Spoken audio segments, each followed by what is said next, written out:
An appeals court temporarily blocked a federal judge's order that directed President Trump to return control of National Guard troops to California. This was after he deployed them there, following protests in LA over immigration raids. The court said it would hold a hearing on the matter coming up Tuesday. Joining me this morning, Chief Legal Analyst Calif. Boy, this is court, appeals court, federal. I mean, it's just been a tennis match going on back and forth between the courts. Governor Gavin Newsom had what he wanted for a few hours anyway. Kind of help us understand just the level of legalities that are going on here between this battle between federal powers from the president and what the states typically would handle. We got to figure out if we're playing on clay or grass. I mean, that's the biggest thing, right? Yeah, it is. I'm courts back and forth, right? But no, all jokes aside, this is injunction on its highest level. We've talked about it here a number of times, so I'll start with that portion first. Injunction is an extraordinary relief. Like, the courts don't want to give you an injunction. They would prefer to have a hearing on the merits, listen to the facts, make a decision, and then both sides go their own way. So when you come to the courts, you ask for an injunction, you have to recognize that you're asking them to do something extraordinary, because that's what it says. By definition, it's an extraordinary relief. How do you get over that burden of it being extraordinary? How does a plaintiff or a petitioner jump over that hurdle? Well, a couple of ways, and I've defined those for a number of times in the past. Likelihood of success on the merits, irreparable harm, this balancing of the equities in the public interest. So when you talk about the U.S. District Court judge making that decision to grant an injunction, it could either be a TRO, a temporary injunction, a permanent injunction, a preliminary injunction. Any one of those are all injunctions. The judge granted that because he went through the factors. Look back, remember, he didn't want to do an emergency TRO. He wanted to have a full-fledged hearing. Had the hearing on Thursday, made the decision that I want to hear both sides' arguments. He had the TRO entered after the arguments, and folks that were in the room said the government's arguments were nonsensical as for the most part, that they couldn't make heads or tails of it, and the judge called them out on it a number of times. Granted the temporary restraining order, then you move forward. Now we talk about that back and forth, so we switch from clay to grass. The Trump administration decides to go to the Court of Appeals, which is what you want to do. That's called good lawyering. If I don't like your decision, I'm not going to go on Twitter about it. I'm going to go to the Court of Appeals and appeal your decision because I think you got it wrong.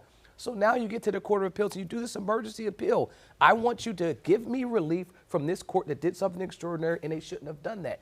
So in that situation, the court can say, I will listen to your argument and I will stay the lower judge's decision, or I will allow it to stay in effect while I make my decision. The Court of Appeals said, while we make our decision until Tuesday, I will lift his thing. So there's a lot of legalese there, but basically they're saying we'll pause what that other judge did until we as a full court have an opportunity to listen to this. I think a lot of people, Calif, want to know, does the president have the ultimate authority no matter what? I mean, you know, if you're looking at the hierarchy, a governor, and then you got the president. If the president says this is what I want to do, and the governor says, I don't feel comfortable with you doing it, the president typically can say, hey, I'm going to, use the Insurrection Act. He doesn't use it here. It's the Title 10, which we don't hear very often. Can the president ultimately, I hate to say the word Trump, but can he trump that power whenever he sees fit? If we're playing cards, he can try to play the big joker, and that's what I think he's done, right? But you got to recognize this.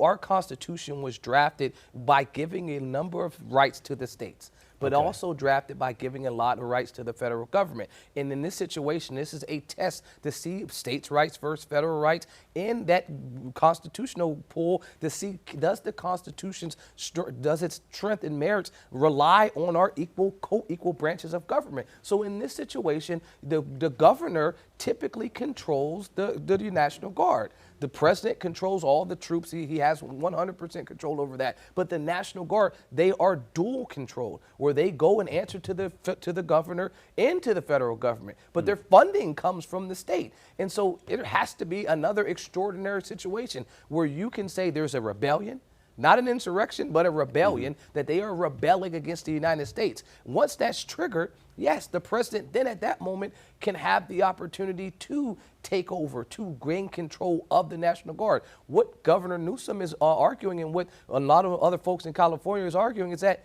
there was no rebellion. If there's no rebellion, then it doesn't trigger it. So your question is, I agree that the president does trump a governor, but it has to make sure that it falls in place with what Congress has already authorized, which the only time you can do this is if something extraordinary happens. You just can't do it on a Monday because you feel like it. You have to have triggered this rebellion, then, oh yeah, I'll step in because I'm now constitutionally given this ability to do it. Before we run out of time, I want to get to this map because there are protests that are being triggered all over the country tomorrow. Look at these dots. Every dot on here represents where a protest is happening around the country. Now, we're going to take a closer look at North Carolina. We know in the Carolinas we're going to be seeing these. In Charlotte, Calif, tomorrow, we know we've got some of these No Kings protests in Raleigh and some others. Legally, what do we need to be aware of? What do protesters need to be aware of if they're going out there? And what should we expect the next 24 hours? Well, I would expect peace. That's the first thing. I hope so, yeah. And so obviously, when you have these things that are anticipated and we're forward-looking, we're talking about tomorrow. And so as we recognize this, law enforcement recognizes this. So they will be in those places as well, ensuring that people are peacefully protesting. Because we lose that portion, that is something that's constitutionally protected, that's given, that's there on purpose. If you're having this No Kings protest, it's specifically because you want to argue for the right to a protest and protest against something you see as wrong. In this situation, the thing that they see as wrong is the immigration raids. And so you have a constitutional right to do that, but you don't have a right to destroy. You don't have a right to vandalize or take or destroy federal property. So in those situations, that's where the government will have an opportunity to protect. And so it's that back and forth. If we're still back to playing tennis, okay, now the ball is in your court. Are you going to hit it back with force? Or are you going to hit it back with restraint? And typically in these situations, when you have restraint, you see less acts of violence. So we'll see how it plays out, and my hope is that it's a peaceful protest. Yeah, hopefully so. That's what our hope is. Again, all those pinpoints are where these No Kings protests will be taking place tomorrow in the Carolinas and, of course, nationwide. Calif, thanks. Appreciate it. Queen City News Plus. Just search Queen City News on your smart TV's app store.